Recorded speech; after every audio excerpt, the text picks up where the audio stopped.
صاحب کو میں دعوت سخن دیتا ہوں کہ جناب تشریف لائیں اور موضوع کے حوالے سے اپنے خیرات کا اظہار فرمائیں. جناب ڈاکٹر تسلیم رحمانی، معروف اسکالر، مشہور دانشور. اعوذ باللہ من الشیطان الرجیم. بسم اللہ الرحمن الرحیم. نحمدہ و نصلی علی رسولہ و آلہ الکریم، اما بعد.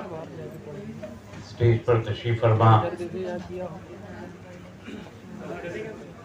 گیلانی کلچر ہاؤس کے ڈائریکٹر جناب ربانی صاحب، پروفیسر اختر الواسع صاحب اور دوسرے تمام اہم ذمہ داران، سامعین کرام، خواتین و حضرات، السلام علیکم. رمضان کے مہینے میں یوم القدس کا منایا جانا اور ساری دنیا میں قضیہ فلسطین کو سمجھا جانا پچھلے 40 سال سے اس دنیا کی ایک اہم ترین روایت بن چکی ہے. آج کے موضوع میں مجلس تحفظ شریعت نے آج جو یہ پروگرام آرگنائز کیا ہے، اس میں مسجد اقصیٰ کے قضیے کو آپ نے قرآن کے ساتھ جوڑا ہے.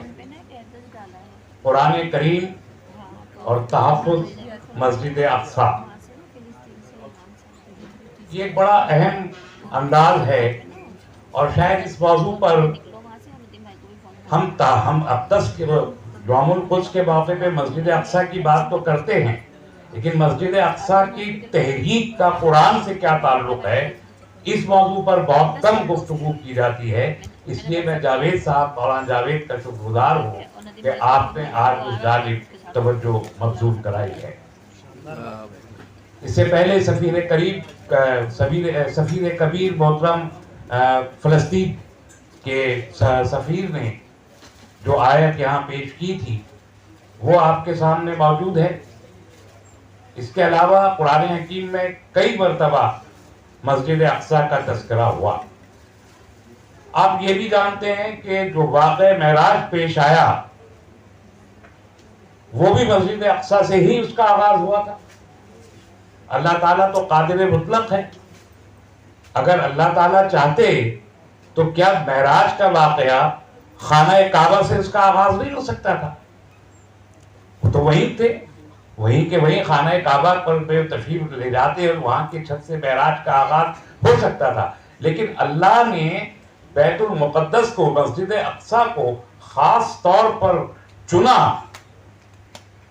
کہ مکہ سے یعنی مدینہ سے بیت المقدس تک لے جایا گیا اور بیت المقدس سے پھر ساتوں آسمانوں تک اللہ کے ساتھ اللہ سے دیدار کروایا. یہ کوئی معمولی بات نہیں. اس سے اندازہ ہوتا ہے مسجد اقصیٰ کی جو دینی حیثیت ہے اس میں اللہ تعالیٰ اس کو کتنی اہمیت دے رہا ہے، اس کا اندازہ ہوتا ہے. اور اس لیے میں یہ نتیجہ حاصل کرتا ہوں اس سے کہ مسجد اقصیٰ کسی خطہ ارض کا مسئلہ نہیں ہے، کسی قوم کا مسئلہ نہیں ہے، کسی ایک چھوٹے سے علاقے کا مسئلہ نہیں ہے، کسی ایک مسجد کا، ایک عمومی مسجد کا مسئلہ نہیں ہے، عالم اسلام کا مسئلہ ہے، دین کا مسئلہ ہے. دنیا کے 1.8 ارب مسلمانوں کا مسئلہ ہے. اور جب یہ دنیا کی سیکنڈ لارجسٹ پاپولیشن کا مسئلہ بنتا ہے تو پھر یہ عالم انسانیت کا مسئلہ ہے. اس لیے جو لوگ یہ اعتراض کرتے ہیں کہ وہ فلسطین آپ سے 3000 کلومیٹر دور ہے، فلسطینیوں کی جنگ سے آپ کا کیا تعلق ہے، آپ کیوں فلسطین کے لیے بولتے ہیں؟ تب ہمیں یہ احساس آتا ہے کہ ہم فلسطینیوں کے لیے صرف اس لیے نہیں بولتے کہ فلسطینیوں کے حق خود ارادیت کا انکار کیا گیا ہے مسلسل پچھلے 75 سال. صرف یہ مسئلہ نہیں ہے، صرف یہ طرح مسئلہ نہیں ہے کہ فلسطینیوں کو ان کے گھر سے دربدر کیا گیا ہے، صرف یہ مسئلہ نہیں ہے کہ فلسطین کے ذریعے اس ملک میں، اس ساری دنیا میں مہاجرت کو ایک باقاعدہ مسئلے کے طور پر دنیا کے سامنے آیا. دنیا کی سب سے بڑی مہاجرت اور دنیا کا سب سے بڑا مہاجرین کا، ریفیوجیز کا گروپ اگر کوئی آج ہے تو وہ فلسطینی ہے، جو وہاں لیبیا، لبنان اور جارڈن سے لے کے یہاں بھارت تک موجود ہے. وہ تمام 90% آبادی فلسطینیوں کی آج مہاجر ہے، ریفیوجی ہے. تو یہ عالم اسلامیت کا مسئلہ، عالم انسانیت کا مسئلہ نہیں بنتا. آج 10 کروڑ کے قریب ریفیوجیز دنیا میں پائے جاتے ہیں، ان میں سب سے بڑی تعداد فلسطینیوں کی ہے. سن 53 سے کہا جا رہا ہے کہ 2 اسٹیٹ کے ذریعے 2 ریاستی ایک حل فلسطین کا نکلنا چاہیے. تو کیا 2 ریاستی حل کا مطلب یہ ہے کہ جو انہیبیٹنٹ ہے، اوریجنل انہیبیٹنٹ ہے، جو وہاں کے مقامی باشندے صدیوں سے، ان کو نکال کے باہر کھڑا کر دیا جائے، اور جو جرمنی، امریکہ، برطانیہ، فرانس میں رہنے والے لوگ ہیں ان کو لا کے وہاں بسایا جائے؟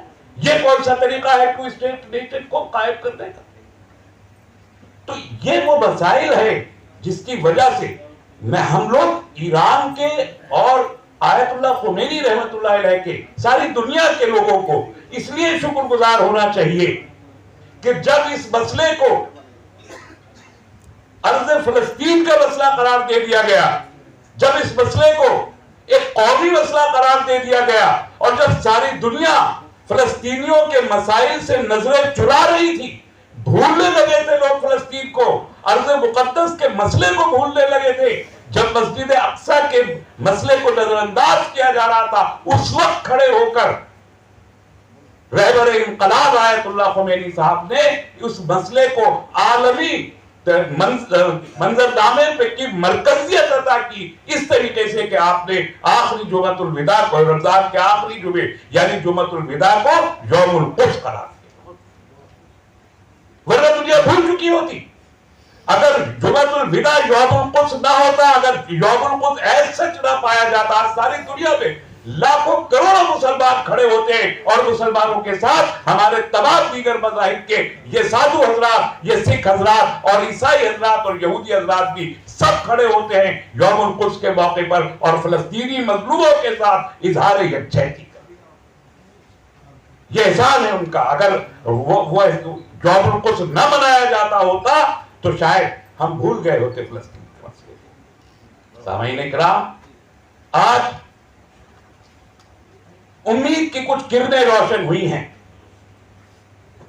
پچھلے مہینے جو معاہدہ ہوا سعودی عرب اور ایران کے درمیان، وہ صرف 2 ملکوں کے درمیان نہیں ہے، وہ اس خطے میں، مغربی ایشیا میں 2 بڑی طاقتوں کے درمیان یہ معاہدہ بہت دور رس نتائج کا حامل ہونے والا ہے.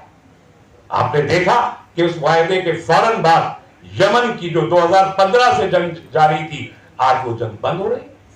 اور اسی کے ساتھ فوراً ہی ہم نے اس کا دوسرا نتیجہ یہ دیکھا کہ شام میں جو تحریک چل رہی ہے، جو سب سے پرانی تحریک 2011 سے چل رہی ہے، جس نے شام میں 2.25 کروڑ کی پاپولیشن میں سے آج 1.25 کروڑ پاپولیشن یا تو قتل کر دی گئی ہے یا ڈسپلیس کر دی گئی ہے انٹرنلی اور ایکسٹرنلی. 2.25 کروڑ میں سے مور دین 50% پاپولیشن آج شام کی یا تو قتل ہوئی یا مہاجر بنی. اور اسی شام کے سرحد پر موجود ہے فلسطین. تو اگر شام کا مسئلہ جس کو حل کرنے کی جانب مرادیت شروع ہوئی ہے اس معاہدے کے بعد، اگر شام میں بھی امن برقرار ہوتا ہے تو سب سے بڑا یہ فائدہ ہوگا ان فلسطینی مجاہدین کو جو بیت المقدس کی حفاظت کے لیے ہر دن اپنی جان کا نذرانہ ہاتھوں میں پتھر لے کر اس کی حفاظت کرتے ہیں. تو یہ امید کی ایک شمع روشن ہوئی ہے کہ آج ان فلسطینیوں کو شاید ان کے حق کے لیے، ان کے قوم کو ایک مضبوطی اور ایک استحکام حاصل ہوا ہے. اور آپ دیکھ رہے ہیں کہ اسی وجہ سے پچھلے یہ جو تشدد کا آغاز ہوا ہے، اس ایک ہفتے کے اندر 2 مرتبہ مسجد اقصی پر اسرائیلی فوجیوں نے حملہ کیا. ایک ہی ہفتے میں، پچھلے منگل کو کیا اور کل اتوار کو پھر کیا. تراویح پڑھتے مسلمانوں کے اوپر فائرنگ کی گئی، عبادت کرتے ہوئے لوگوں کو شہید کیا گیا اور بڑی تعداد میں گرفتار کیا گیا. اور ہر سال آپ دیکھتے ہیں کہ رمضان کے مہینے کو فلسطینیوں کے لیے مصیبت بنا دیا جاتا ہے. ہر سال کی فلسطین میں یہ ہوتا ہے کہ مسجد اقصی کے اوپر اسرائیلی فوجوں کا حملہ ہوتا ہے. مسجد اقصی کی کیپیسٹی 5.5 لاکھ لوگوں کی ایک وقت میں نماز پڑھتی، اتنی بڑی مسجد ہے. اور ہمارا اس سے جو تعلق ہے وہ میں نے عرض کیا کہ عالم اسلام کا مسجد اقصی سے تعلق کیا ہے.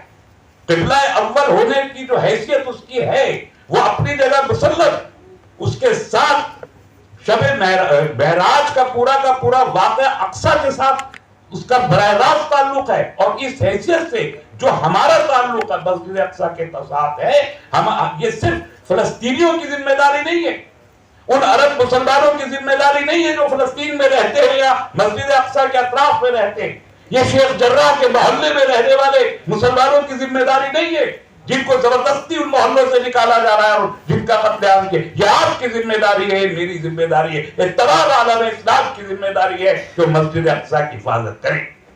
اور اس کے لیے میں کوئی لمبی تقریر یہاں کرنا نہیں چاہتا، لیکن دو مشورے یہاں چونکہ اکابرین موجود ہیں، مفتی عطاء الرحمان قاسمی صاحب بھی ابھی یہاں تھے، اختر الواسع صاحب یہاں موجود ہیں، ابھی جوان اسلامی کے نمائندے بھی موجود تھے، جمعیت علماء نے جو پوری تحریک چلائی ہے وہ آج آپ کے سامنے یہاں اس سلسلے میں پیش کیا، آپ حضرات موجود ہیں۔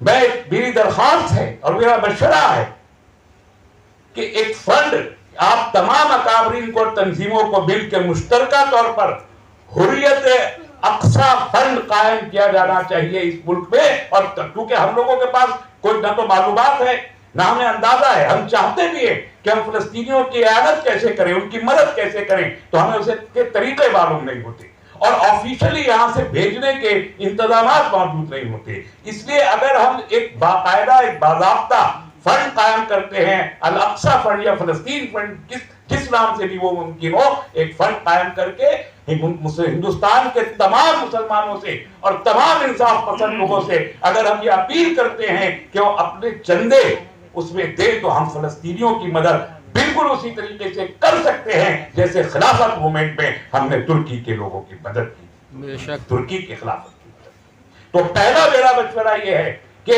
ایک فلسطین فنڈ اس ملک میں قائم ہونا، آج اس کی سب سے زیادہ ضرورت یہ اہل فلسطین موجود ہے۔ اور دوسرا مشورہ مولانا نے بھی دیا، میں اس کی تائید کرتا ہوں، میرے ذہن میں پہلے سے تھا کہ زیادہ سے زیادہ لوگ، ہمارے حج اور عمرہ کے لیے جانے والے لوگوں کی کوئی کمی نہیں ہے، بہت ساری کمپنیاں ٹور اینڈ ٹریول ایجنٹس ہیں جو حج اور عمرہ کے ٹور آرگنائز کرتے ہیں، انہی تمام ٹریول ایجنسیز کی یہ ذمہ داری بھی ہے کہ اب وہ اقصیٰ ٹور کا انتظام بھی کرے، اور ہندوستان کے بڑے سے بڑے تمام لوگ مسلمان جو عمرہ کے لیے جانا چاہتے ہیں، حج کے لیے جانا چاہتے ہیں، وہ عمرہ کر کے اسی ٹور پیکج کے ذریعے مسجد اقصیٰ میں جائے اور وہاں پر نماز پڑھنے کا جو ثواب آپ کے علم میں ہے وہ ثواب حاصل کرے، کیونکہ مسجد اقصیٰ کی حفاظت کا سب سے بڑا ہتھیار اگر کوئی ہو سکتا ہے تو یہ ہے کہ عالم اسلام میں بسنے والے مسلمانوں کی بڑی سے بڑی تعداد ہر وقت مسجد اقصیٰ میں نمازی کی حیثیت سے اور زائر کی حیثیت سے موجود رہے، اس سے بڑا کوئی دوسرا ہتھیار نہیں ہو سکتا۔ اس لیے میری درخواست ہے کہ مسجد یہ دوسری کہ اقصیٰ کی زیارت فرمائے اور فنڈ قائم کریں۔ میں امید کرتا ہوں، میں یقین رکھتا ہوں کہ ہم تمام لوگ ذہنی اور جذباتی اور قلبی طور پر جو فلسطین کے ساتھ وابستگی رکھتے ہیں، اہل فلسطین کے ساتھ اور ان مجاہدین کے ساتھ اپنے آپ کو وابستہ کرتے ہیں، وہ عملی اعانت کے لیے بھی اب اقدام شروع کریں گے انشاءاللہ۔ اور ہم یہ یقین رکھتے ہیں اور ہمارا یہ اعتقاد ہے، ہمارا عقیدہ ہے کہ فلسطین تو ہمارے ہی پاس تھا، ہمارے پاس رہے گا۔ آخری بات آپ کو بتا کے، کیونکہ مولانا کھڑے ہو کے مجھے بتا رہے اشارہ سے کہ اب ختم کر دیجئے، 1200 برس مسجد اقصیٰ اور فلسطین مسلمانوں کے زیر انتظام رہا ہے، 1200 برس رہا ہے، اور جب تک یہ ہمارے زیر انتظام رہا، وہ عیسائیوں کا معبد بھی ہے، وہ یہودیوں کا معبد بھی ہے، اور وہ مسلمانوں کا معبد بھی ہے۔ تینوں میں سے کسی مذہب کے لوگوں کو وہاں عبادت کرنے سے کبھی روکا نہیں گیا، بلکہ فیسیلیٹیٹ کیا گیا کہ امن و انصاف کے ساتھ وہ جا کر اپنے مذہب کی عبادت کرے۔ 1200 سال کسی یہودی کو عبادت سے نہیں روکا گیا، کسی عیسائی کو عبادت سے نہیں روکا گیا، اور مسلمان تو کر ہی رہے تھے۔ تو فلسطین میں امن اس وقت تک قائم تھا جب تک فلسطین مسلمانوں کے زیر انتظام تھا، اور اب جب سے مسلمانوں کے زیر انتظام نہیں ہے تو مسلمانوں کی عبادت کو جہنم بنا دیا گیا ہے۔ تو فلسطین مسلمانوں کا تھا، اہل اسلام کا تھا، اہل اسلام کا ہے اور اہل اسلام کا ہی رہے گا. آپ کو اپنا حصہ اس میں ادا کرنا ہے. آج کی اس کانفرنس میں اس پیغام کے ساتھ میں آپ سے اجازت چاہتا ہوں. وما علینا الا البلاغ. السلام علیکم.